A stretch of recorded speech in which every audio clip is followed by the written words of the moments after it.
Good afternoon. Happy to see at least a half full group of seating here late in the afternoon. We'll hope to make it entertaining for you folks, as well as potentially informative. With me here on stage, we have a very good selection of, or representation of, the various ways in which AI and machine learning get embodied in products in the world. We have with us Dr. Ramana Jonnala, who is the CEO of Swim.AI, which is a edge data analytics and IoT aggregation and analysis software company. He'll tell you more about his products. We have Tory Smith, who is with Mapbox, a company that's been doing data aggregation and GPS mapping and map creation for many years, and he's in charge of the new vision products that add vision capability to that. That's an exciting expansion of capability. He'll tell you more about what he's doing. And we have Dr. Tessa, who is in the robotics field with a company called Dusty Robotics, which is a very interesting robotics entry into a specialized field in terms of construction. She even has a great little video to show you here to kind of kick things off. So to start with, let's have each of the individual members sort of give a quick introduction of who you are, your background, kind of what your company does, and importantly, how machine learning and or AI impacts what you do in delivering value to your customers. Totally. Thanks, Steve. Actually, double thanks for giving me a PhD. Oh, I'm sorry. I'm standing in for my CTO, who was the PhD. Yeah, who is a PhD from Cambridge. So Ramana Jonnala, CEO at Swim. I come from a pure storage background, software. My career is like 3 startups before this: Veritas Software, a company called Zen, and another storage company which is now with Amazon. At Swim.AI, we are a software stack that enables customers to run analytics, AI, ML on real-time and streaming data. We believe that any data scientist who is trying to work on real-time and streaming data is currently spending probably 9 months trying to figure out what software stack to get so that they are productive. And AI and ML happens to be one of those apps that our customers run on top of our stack. Cool. Thank you so much, Steve, for having us all here. My name again is Tory. I'm a product manager at Mapbox. Mapbox is a location platform. So the lazy description of what we do is we're like AWS for location. My background is actually in mechanical engineering, but for the past 8 years or so, I've been working on autonomous vehicles. I spent a couple years at Delphi before that became Aptiv, then spent a couple years at Ford Motor Company, and then most recently I was at Drive.AI. Again, Mapbox focuses on a lot of different aspects of location problem beyond just maps. We make APIs and SDKs that power a lot of the applications that you probably already use. We have about 600 million people that touch our products every day, whether that's for Facebook or Snapchat or Tableau. I guess if you look at the main verticals our company serves, there's maps, obviously, there's search for things like geocoding, there is navigation, so anytime you need to get from one place to another, and then finally data services, which is all the data that composes that. And what I focus on at Mapbox is actually computer vision.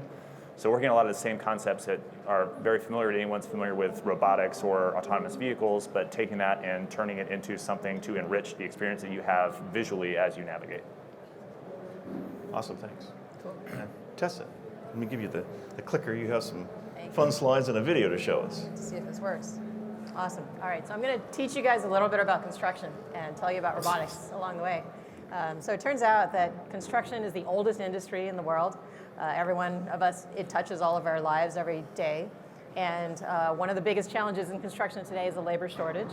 91% of builders can't find enough skilled workers to actually build the buildings that we all live and work in. And so it's a huge opportunity to get AI and robotics out into the world to make an impact on this industry that really, really needs it. So the observation that we make at Dusty is that most of the work being done in construction today, it's all manual labor. And even though the buildings are getting designed in full fidelity down to the studs and the screws in 3D CAD, when time comes to actually turn that CAD into reality, it's done by people using their hands.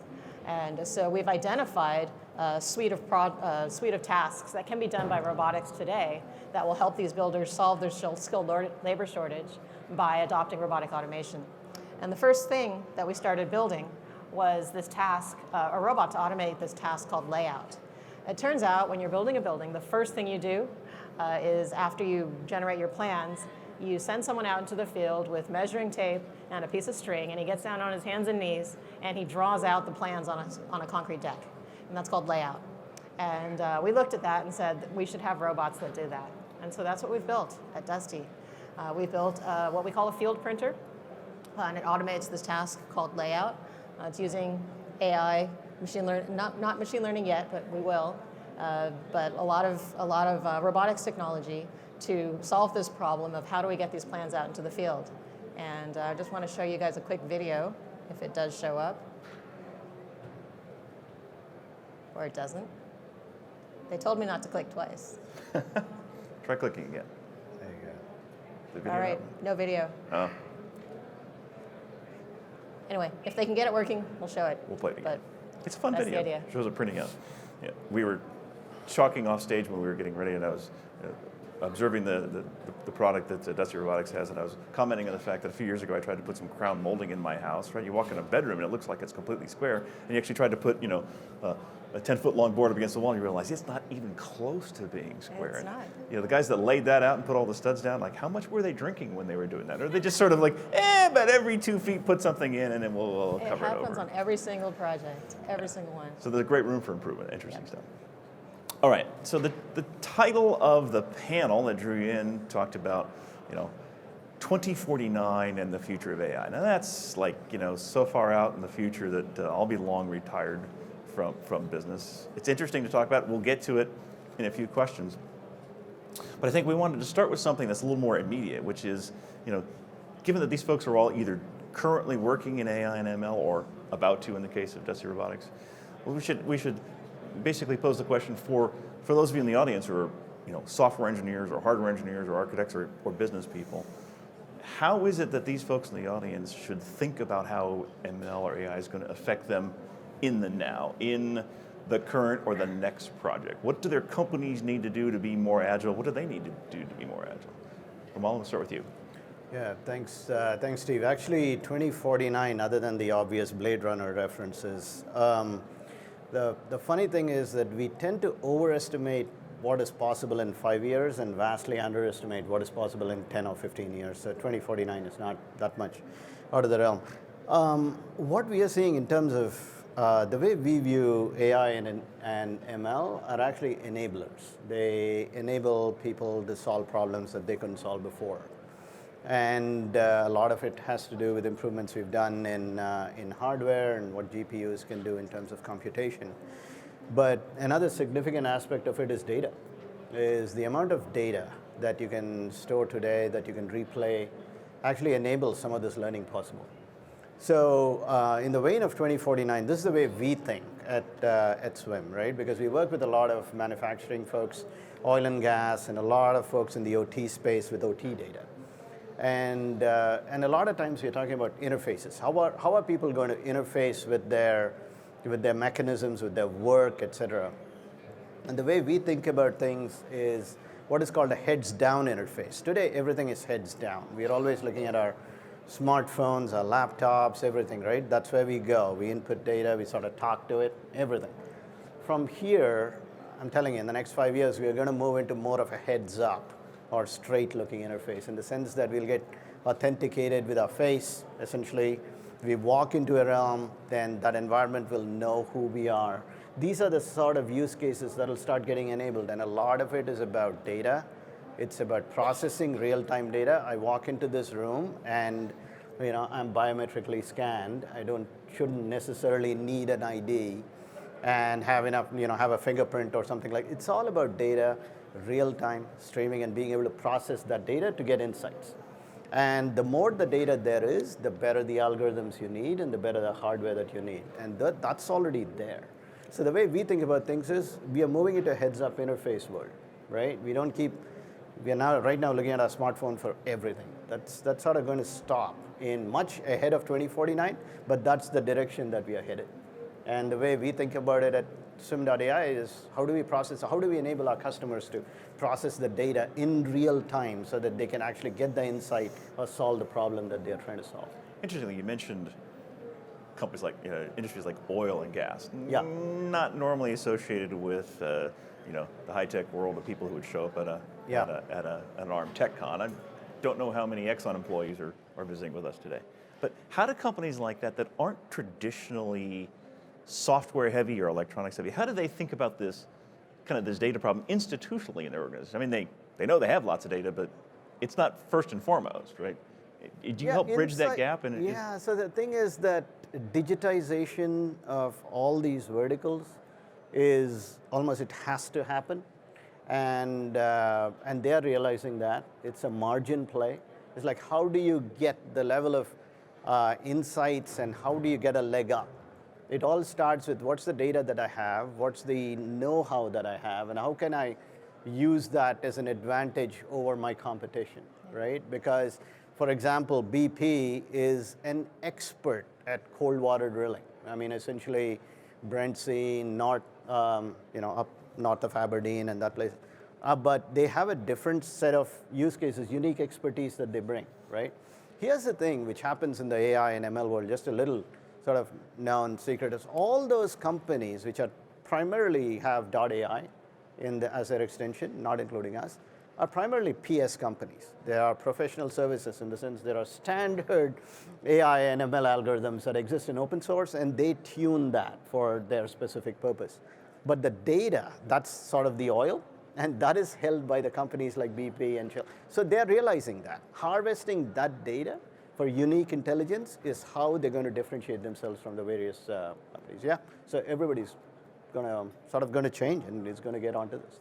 Tessa, you look like you have something to add. Yeah, can I jump in there? Yeah. Because construction is one of those old and dusty industries, just like oil and gas.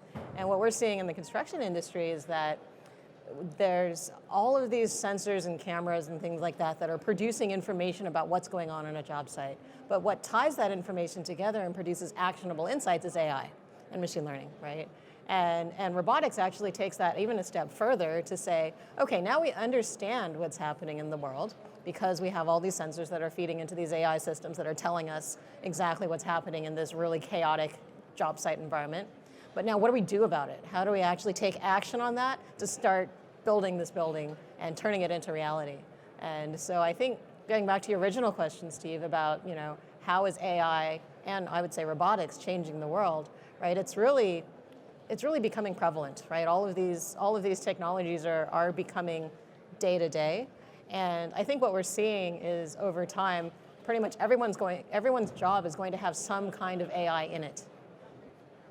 It's going to be woven into the fabric of everything we do. Tory, you've got a different spin on this, right? You guys are all about location and context and vision and serving a whole broad platform of industries. How do you see this, making impact year to year, kind of in the near term, with a lot of the products that the folks in the audience are actually, working on today? Yeah, I think what's going to make the biggest difference for most of the people here in the short term, when I'm talking about through the lens of location, even in the broader lens of just thinking about computing and artificial intelligence, is probably the easiest way to explain this concept is like, what is, if your y-axis is innovation or sophistication and your x-axis is scale. I love to do this with a whiteboard, but sort of at the very top of your graph, all the way to the left, is going to be something like a robot that does surgery, or the Mars rover, or a self-driving car. And when we think about AI, we think about extremely sophisticated things that maybe a couple dozen people on the planet have worked with or developed. But I think what's going to be really continuing as a trend for all of us is the ubiquity of artificial intelligence. So instead of all the way to the top, looking all the way to the right and pretty far down. So these are things like Snapchat filters, which anyone in the world can start playing with for free as long as they have a mobile device. Mm-hmm. And one of the challenges that a lot of people are trying to solve, and something that Mapbox is trying to solve also, is how do we get something that's really sophisticated that is also in the hands of potentially billions of people? And doing that quickly is really challenging. And one of the products that we work on at Mapbox is called the Vision SDK, which is basically taking computer vision, but something that is powerful. It's powerful, but also lightweight enough to run on mobile processors. And one thing that almost all drivers have in common is that they have some kind of mobile device with them, either embedded in the vehicle or in their pocket or sitting on the dashboard. So what we're trying to do is take the driving experience and add richness to it, either through doing live mapping or through adding augmented reality navigation or adding some kinds of driver assistance technologies. We see a lot of different applications of this. But then focusing specifically on the location space, building maps of the entire world is extremely hard. You can count on one hand how many companies have built a map of the world from a single source. It's extremely difficult. And that's one place where AI is going to be essential for building that map and also keeping it up to date. Excellent, excellent. Okay, so that kind of touches on sort of the here and now, and rolling out into products. One thing that I know that particularly the popular press likes to talk about is, does the AI make the decision? Does the human make the decision? A lot of interesting stuff, whether it be independent robots where it kind of does its own decision making, to maybe technology ingredients that you folks have. So where do you draw the line? Where's the line between decision informer, enabler, or decision maker? Right? Yeah. Do we where do you draw the line? Whether it be an autonomous car, whether it be a robot, whether it be a what is it? Cyberdyne Systems T1000 Android in the Terminator, right? It's got its own ability to make its own decisions, right? Obviously, that's a Hollywood fantasy, but I don't think it's one singular dividing line. So, give us some insight into where that happens, kind of by product category, because a lot of these folks in the audience are, designing new systems, or maybe they're going to call you, Tory, after that show and say, hey, I need some of that, vision location data. I want to integrate it into my system. How do I make it? How do they decide whether it's enriching the current solution or replacing the current decision-making solution? Yeah, I think it depends on the customer, the vertical, and how comfortable they are with technology fundamentally. And in my master's thesis, I worked on what is now known as next gen for air traffic control, which basically is, rather than do point-to-point routing of flights, actually gives you the best map. And it was actually built in 1994 and was finally put into quote-unquote production in 2014. The technology has been there for like 20 years. It's just an industry being comfortable with that, right? Air traffic controllers being comfortable. One of the first things people hear is, am I going to lose my job, right? Heck, if I can route a red-eye flight from San Francisco to Baltimore entirely through software, what am I doing sitting in Salt Lake City, right? TRACON. Am I even needed?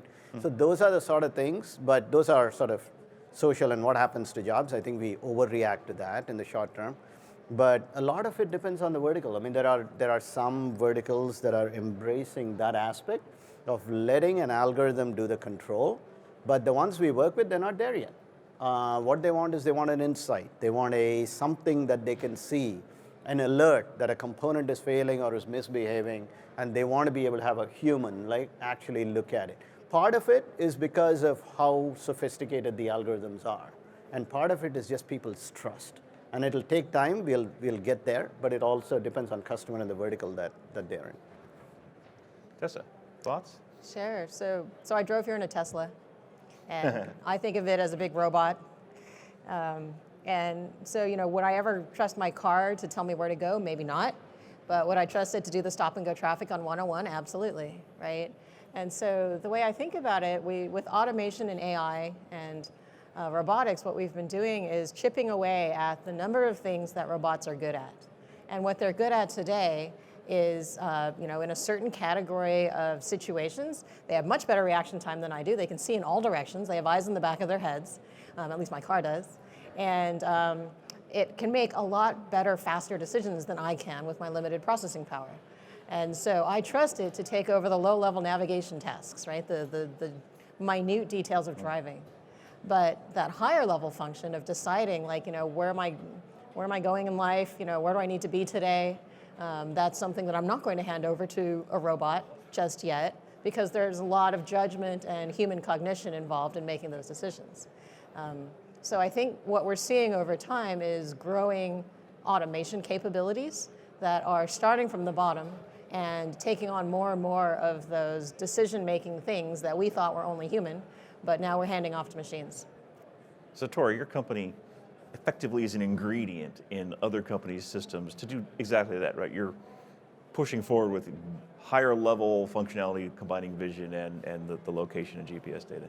Do you find yourself, does your company walk through customers that conversation? Do you have conversations about how much should they rely upon the data and decision, or is that something that you're hands off and they make their own ultimate judgments? And how does that play out? How does that affect the ability to get the technology pushed out in the field and make your customers successful? Many of whom are mutual targets for the folks in the audience here selling various components. Yeah, absolutely. I think having spent most of my career working in automotive, that's actually one of my favorite things to explore and discuss. And I think one of the more interesting clashes or sort of cultural clashes that's happened in Silicon Valley, but in technology even more broadly, in the past decade is the clash between software and AI development and automotive development. And we build a lot of products that serve automotive. And that's actually going back to what I was talking about earlier. Like one of the frustrations I had working on autonomous vehicles is so much of what we were doing are things that less than 1% of people on Earth would ever get to see or experience. And the reason for that is you have to have pretty highly trained people working with those machines, even today. If you look at a company like Google that's been at this for over a decade, there's still only a handful of cities on the planet that have the level of mapping, the level of safety, and the level of security, and it's very seldom that you can completely take a human out of the loop. So in terms of when I'm comfortable, or when I think we can be comfortable with machine learning doing everything, I think it comes down a lot to like what are the failure modes and what are sort of the worst case scenarios that you see. If you have a trained person in the loop, also if you have a system where you are informing a decision, but a human is still in the loop, I think that's obviously going to be much safer. It's much easier to verify, yes, that's a picture of a cat, than to draw a picture of a cat and ship it to somebody. And the very rapid iteration of software where you see like companies are now deploying products like in the gaming space before they're even built and charging people money before the product is even completely built, like that's obviously not acceptable if you're shipping a car, because like recalls will sink entire companies. So these two disciplines have a lot to learn from each other still, I think. Interesting. Let me take a slightly contrarian view on the whole thing about machine learning AI. In one sense, there's almost nothing that machine learning AI does that you couldn't write the code manually for, right? Computer vision, right? Neural nets all sort of popped into people's consciousness when neural nets started winning ImageNet competitions 4, 5, 6 years ago. But there were pretty decent, handwritten embedded C code implementations of computer vision solutions well before neural nets sort of took over. So people like to think about particularly in the popular press, about the ethics of AI and this whole question of letting the machine do it versus not. Does the advancement and the rapid advancement of neural nets really change that equation, or does the human designing the system still have to, think through all the possible ramifications, whether it be your Tesla driving itself or your robot doing itself? So first thing, neural net, TensorFlow, AI, ML, that's all still code. It's just code that has been commoditized into standard algorithms that you go tune for your particular purpose, right? So. Sure. 20 years ago, we may all have been writing code in our silos for our particular applications. Honestly, don't mean to like completely commoditize it, but AI and ML is primarily about taking a lot of that and data processing and setting up the decision making into a common set of libraries. And so the customization has become much lesser now, but at the end of the day, it's still code. And that's where I get into. It's like a bit of a head scratcher in the sense that the marketing machine behind AI and ML has actually gone crazy. It literally has. And all these notions about robots will do this and that is actually just marketing folks just having their day. They've had it for too long. I think it's time for us to actually show some solutions out there and say, guys, at the end of the day, this is software. And it's been written by someone, it is controllable, and there you go, right? And yeah, so that's basically what it is. We'll come to that assumption, we'll get more comfortable with it. Get past the hype cycle down to the reality. Past the hype cycle and come down to reality and get comfortable with it. Can I disagree with that one? Yes. All right, so I think all of this hype around AI and ML is actually real. And the reason why I think it's not hype is because what's happening now is that AI and ML are allowing us to democratize these functions that used to be done by programmers in code. Like, I spent my PhD, like 6 years in my PhD program writing an AI system, writing machine learning system actually. And now someone can just throw a couple of examples at TensorFlow and do the same thing in an afternoon, right? What that's doing is enabling regular people who don't have this background in AI and machine learning start to reap some of these benefits of doing these really complex tasks that used to be only done by really skilled people with a very advanced degree. And what that's allowing the world to do is take advantage of AI and machine learning in a way that they could never do before. Yeah, no doubt. But what I'm saying is TensorFlow, neural net, et cetera, at the end of the day, is still software. Yeah, what we have done is we've commoditized it. But what goes is the other side of the hype cycle, saying that now that a software can do this, is it going to come and choke my neck, right? I mean, those are the sorts of things that people get into, which is if software starts controlling a bunch of things, are we doomed? So that is where the hype cycle has gone completely all right. It's like, no, it's actually code. We used to do these things, we've commoditized them, and made it possible for a lot of people to actually use it, right? Which is, we have a traffic prediction, we use Mapbox, and that traffic.swim.ai, we predict what a traffic light in Palo Alto is going to do. Audi cars use that as, we actually provide that as a service. And if you own an Audi car and you drive up to a traffic light, it actually has a countdown about when the light will change.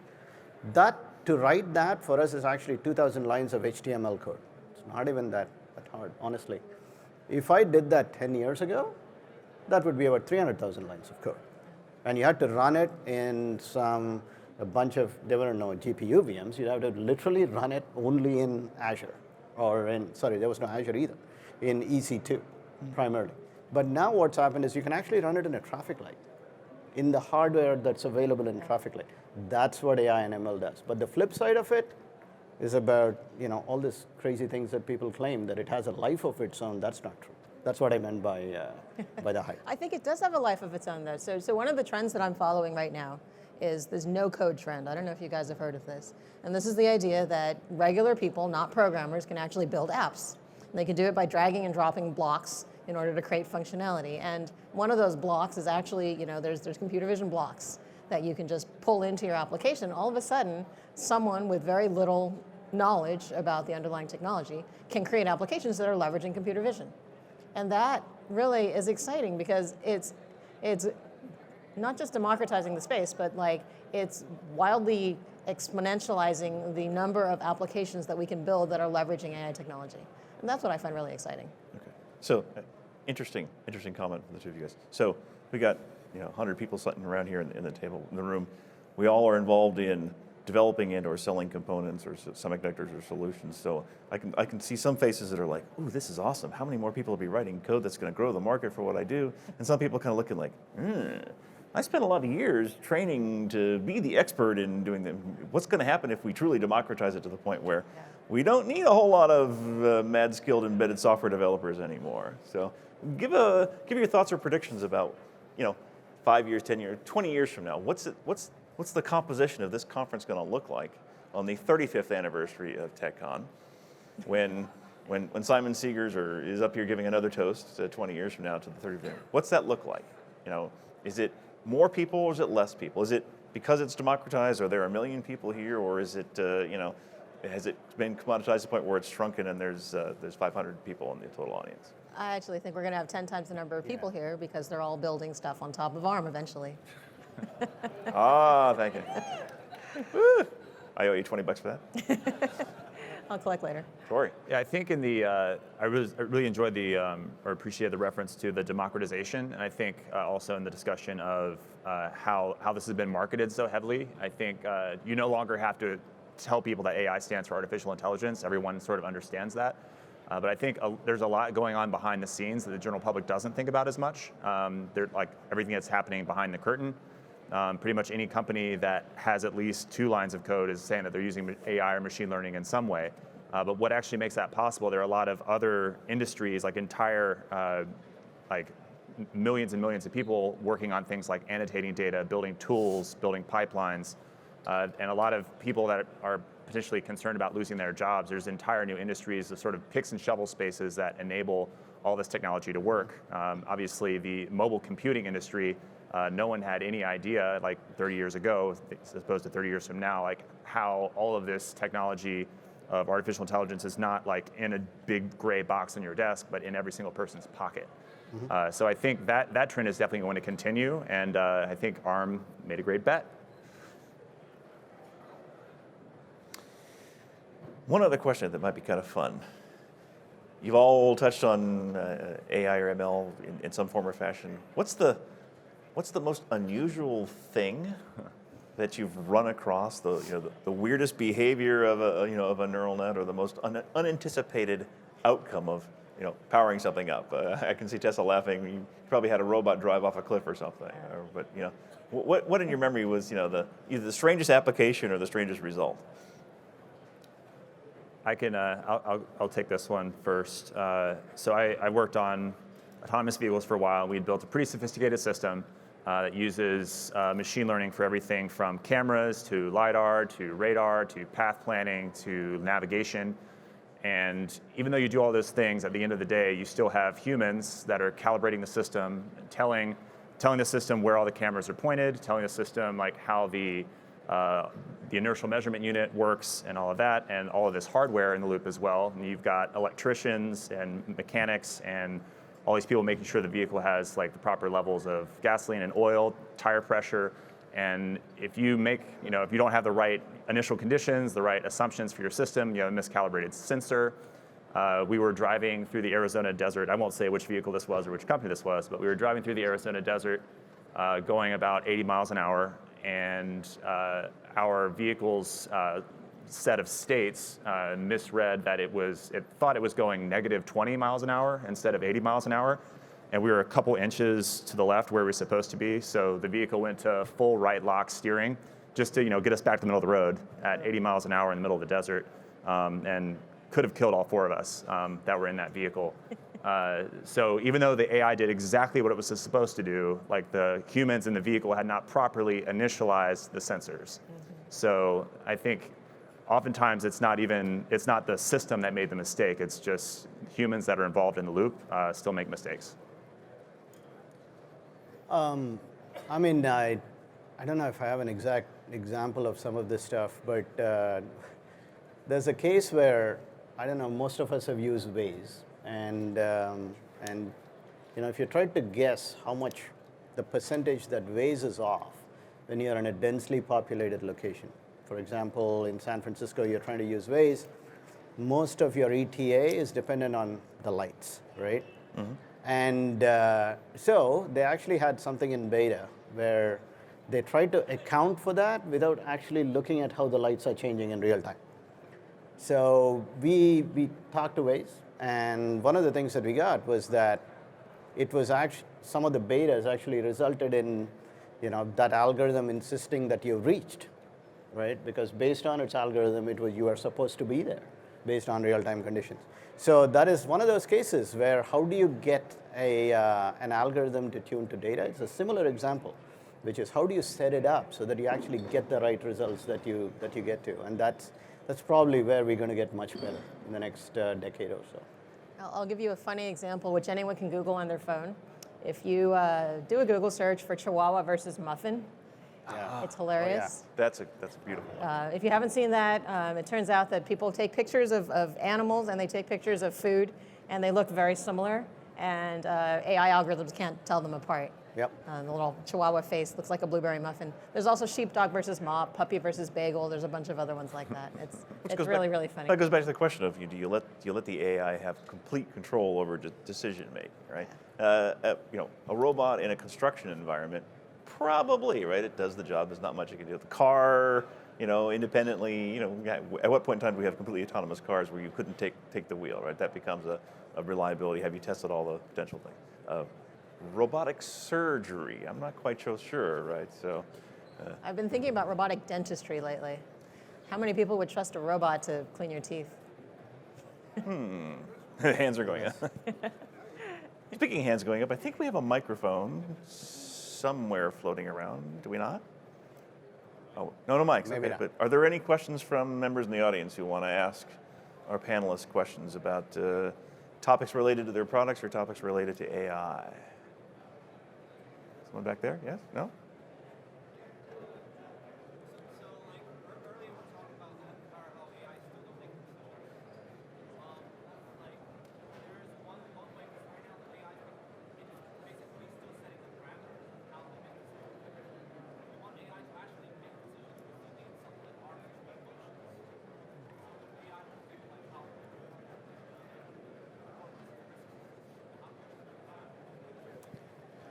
Not quite sure I heard the overall question about how do we get AI to make decisions based on emotions.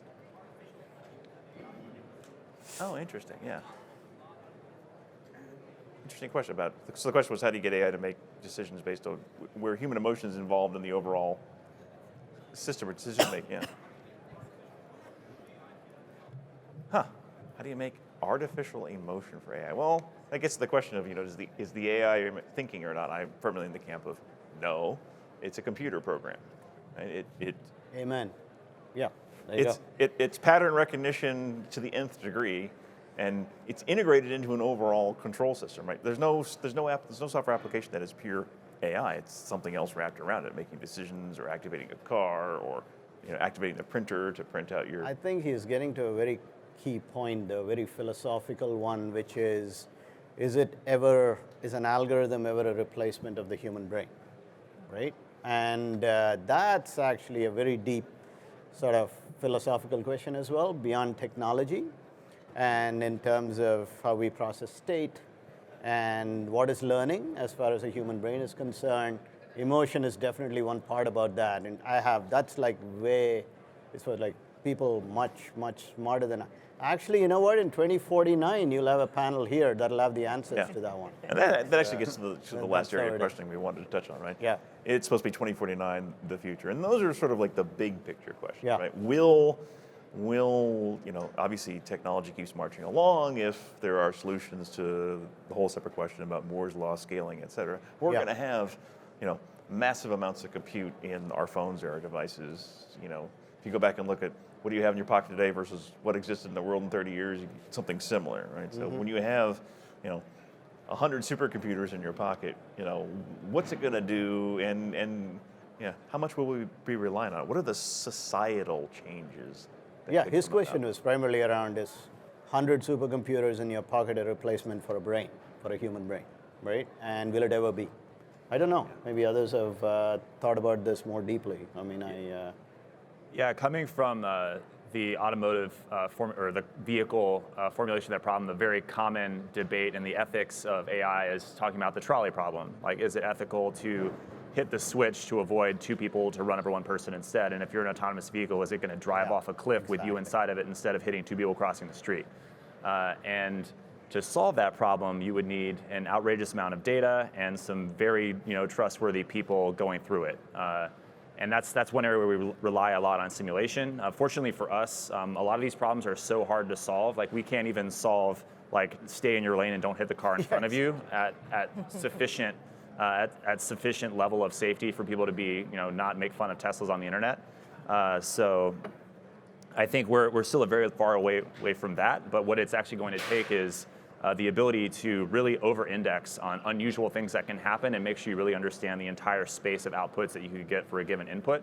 And if you're thinking about something like emotion, the amount of data that you'd have to build that system up, and the skill level of the data scientists going through it, I think is probably one of our limits getting into that. But I think that's absolutely going to be a very hot area over the next couple the decades. intersection with ethics, law, and all those things is like, I think the emotional stuff is actually going to come sooner than you think.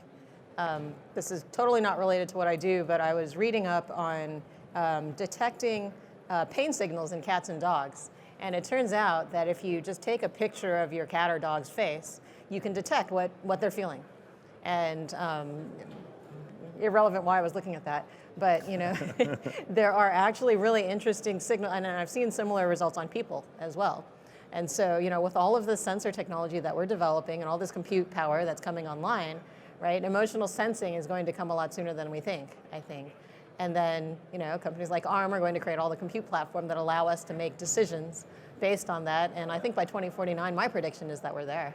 Yeah, I mean, we're already seeing the distracted driver, question, which is an element of that, right? Are you paying attention? Are you alert? Are you distracted?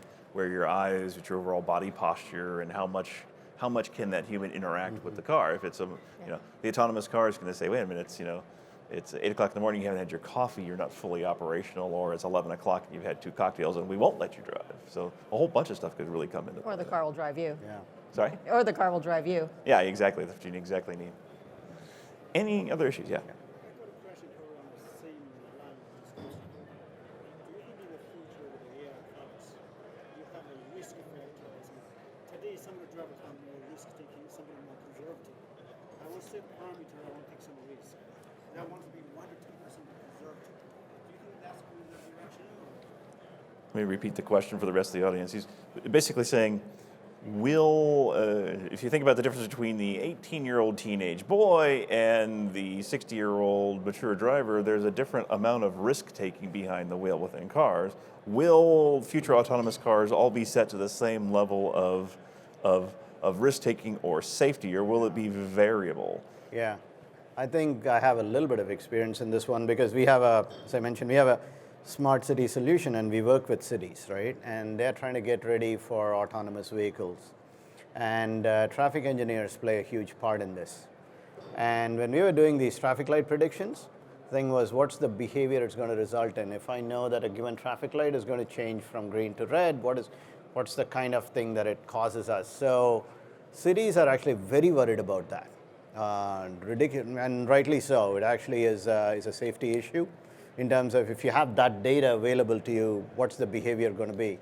The flip side, in terms of where the effort is going from a city side and from traffic management side, is when you have autonomous vehicles, there's a well-known traffic management science thing that says that platoons of cars are the best way to manage traffic, right? When you have groups of cars, they go through a green, they're going through a straight, and which actually means that the ability to accelerate and decelerate is going to be quite regulated. I hate to say this, but it's actually going to be in autonomous vehicles, it's going to be a regulated aspect. I don't think there'll be a lot of it.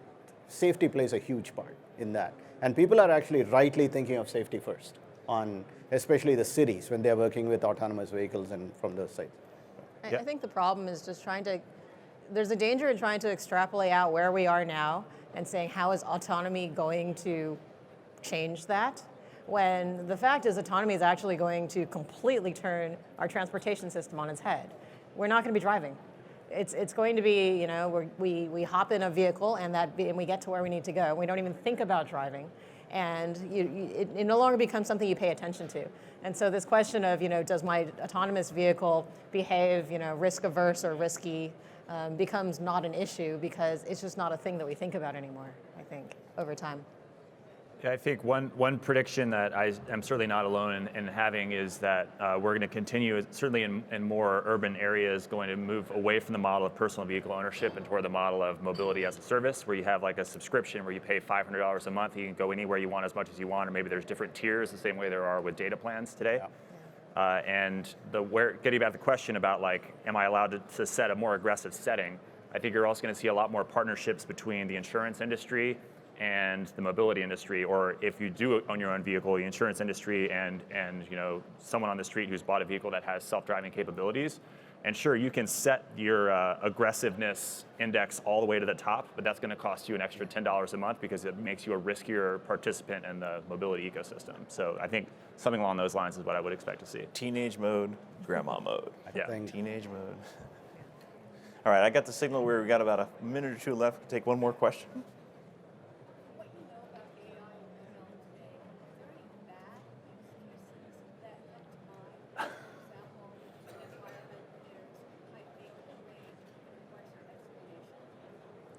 The question was, based on our panelists' knowledge of AI ML today, are there any bad examples that you can cite, or things where it was unexplainable and the developers need to do more to basically make them usable?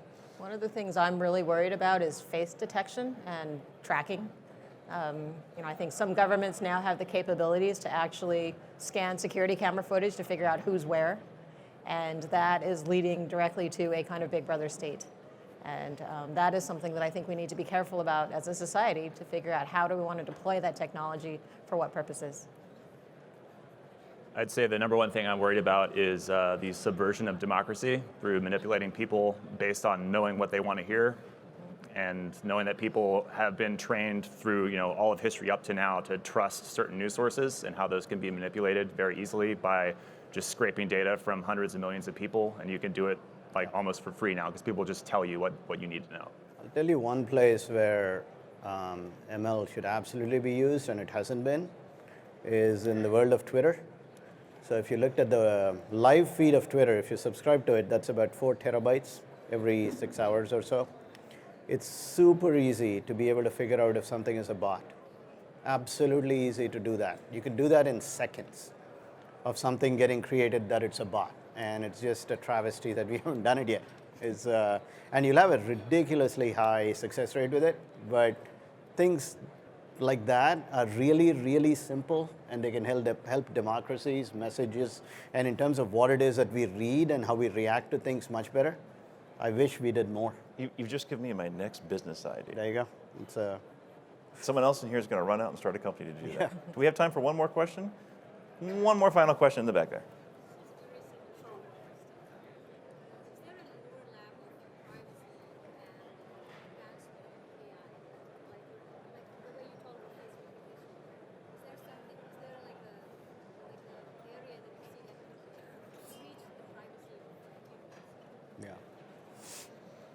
So we have to deal with GDPR a lot, and I think it's actually, although, pardon?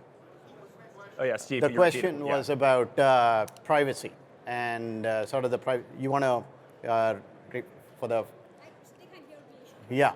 So it was around privacy. And in terms of using AI, what does it do to privacy? What are the sort of the downsides and the effects, et cetera, that you have? I think there is a key thing here, which is, I think GDPR sort of addresses that, and that is when it comes to human beings and data, privacy laws essentially apply to what is assumed to be quote unquote your data, but AI and ML generates derived data all the time, right? And you own that too, by the way. That's really what it is. If somebody is looking at your behavior and knows your demographics and is actually getting derived data from it, honestly, they're tracking you, and you should be able to have access to that as well. Unfortunately, we don't have laws and protections in place that enable us to do that. That's actually a huge hole. GDPR actually goes some ways in terms of making sure that that happens, but it's very worrisome in terms of how people deal with derived data. I think the obvious solution to this problem is to let AI make the laws also. Oh, yeah, that's awesome. That's a joke. Maybe we'll close on that thought. Yeah, there you go. I want to thank all of you for attending and participating, and some good questions. Ramana, Tory, and Tessa, thank you very much for being here.